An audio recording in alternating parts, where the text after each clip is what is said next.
Hello viewers, today I have a new Hawkeye Firefly Micro Cam 2.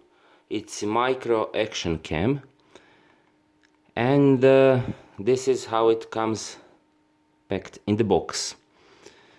I've seen some reviews about it and I just wanted to buy myself to change for my Hawkeye Firefly 7S, which I have a couple of years now.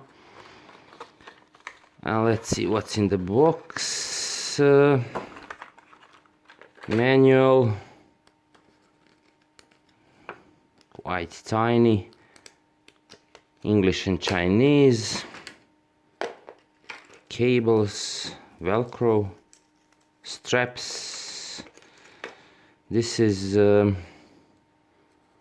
mount,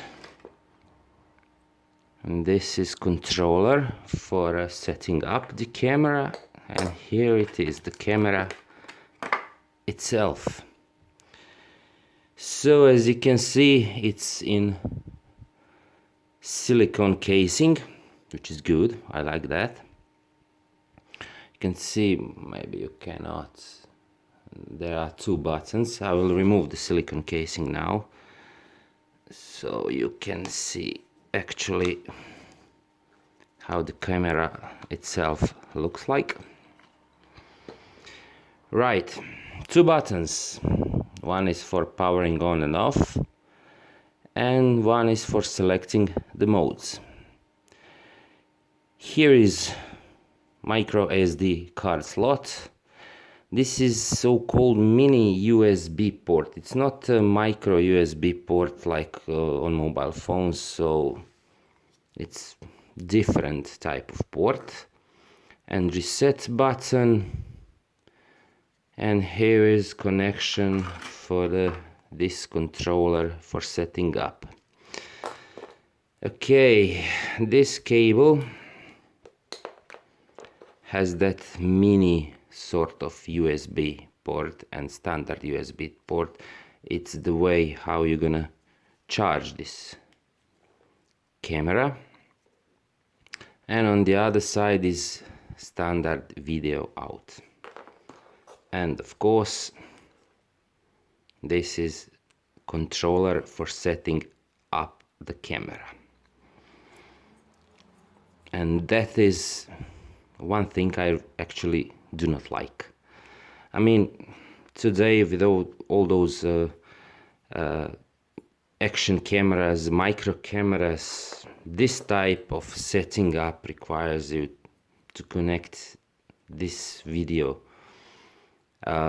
cable either to your TV or to your LCD screen for FPV or something like that. This is not I don't know, I don't like it. Since there is already an USB port, I think it would be easier to make all the settings via some sort of software, not with this. I will connect this camera lately to the my TV and show you all the menus. This mount is for quadcopters, and of course you have here ability to mount it on the tripod and use it on a tripod as well. So just let me take my quad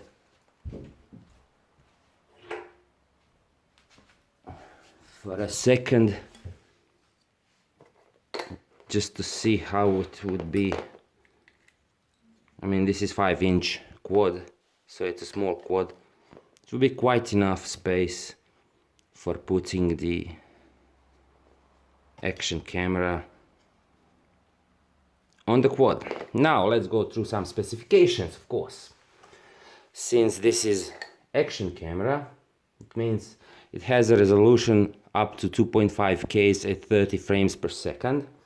You can use Full HD 1080p at 60 frames per second and standard HD 720p on 60 frames per second too.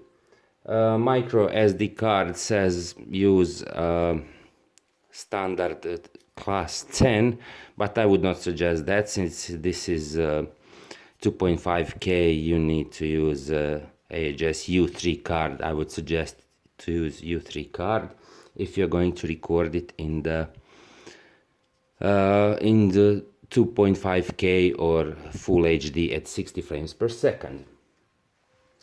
Supported card is up to 64 gigs, battery is 600 milliamp hours, and by the specification it can last up to 1 hour. What else? Field of view, of course, is 160 degrees. Charging time is about 2 to 3 hours, and that's it. Whole camera weighs around 31 grams without the mounts, of course.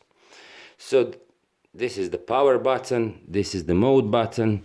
You can change the modes by pressing this button called M. It's supposed to do that.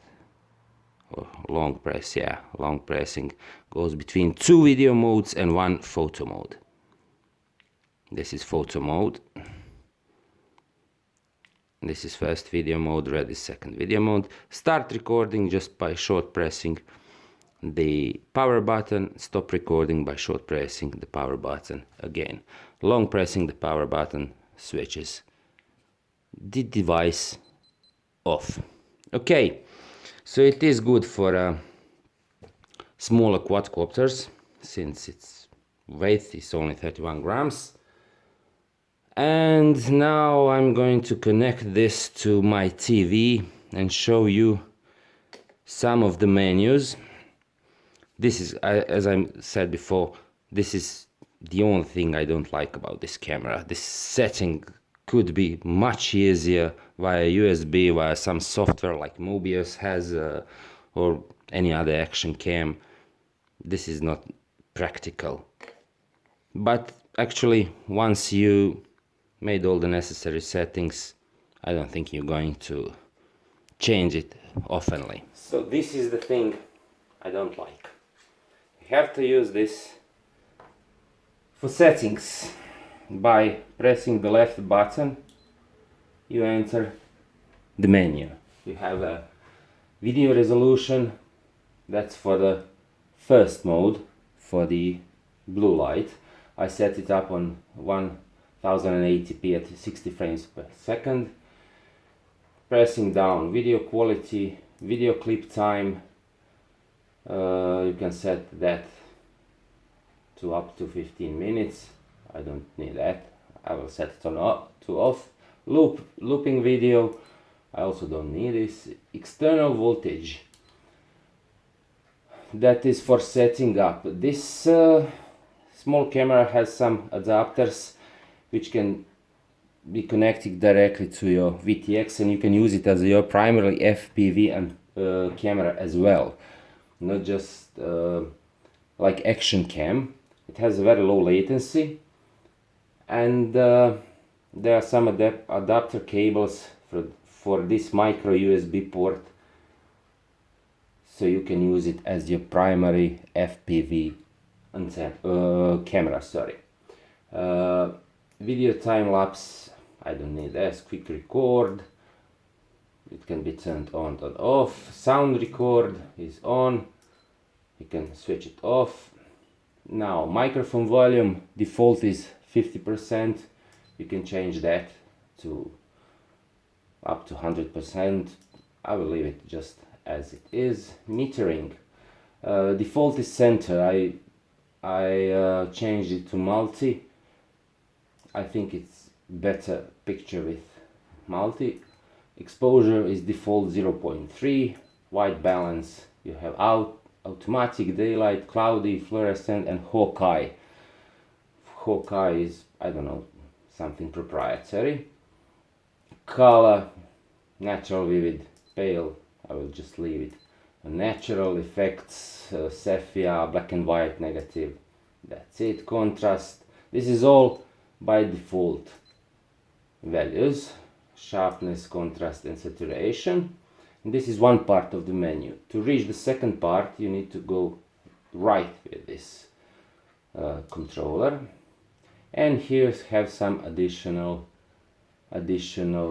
settings. Beep, turn on and off. Status LED on and off. Power off, you can choose between never and up to 5 minutes. It's automatic power off when camera is not used. Clock settings, so you can set up the date, time. Okay, date format, if you want on your videos date and time shown, stamp, and that's it. You can use date and logo, date or logo itself. Logo is Hawkeye logo, so I don't want that. Language, English and Chinese, no other languages. OSD control, this is something which comes with those adapter cables, so you can use OSD control. You can control this action camera via transmitter. Also TV system, PAL and NTSC, flicker between 50 and 60 Hertz, image rotation, it's on or off, means 180 degrees rotation if you're going to use your camera upside down, and reset setup. That's it. You can format your SD card, you can see SD card information. This is my SD card, it's 32 gigs. And firmware version, there are a lot of firmwares. I would suggest you to update to the latest firmware, because it changes some issues with color and metering and such stuff. That's it. Going back left again, you can see the picture. This is my apartment, or just part of it. In the left corner up you see Full HD. That's the current mode of recording. If I press long press mode button, it will change to 2.5K. The third time, this is photo mode, 12 megapixels. I don't know if you can see it. I will return it to Full HD. On the right corner you can see the battery status. It's currently full, and here is the time, Hawkeye logo and voltage. That will not be on your video footage, so when you record it, that will not be visible, all of those stuff. This is just the video out, just the video output. Okay, now time to do the flight test.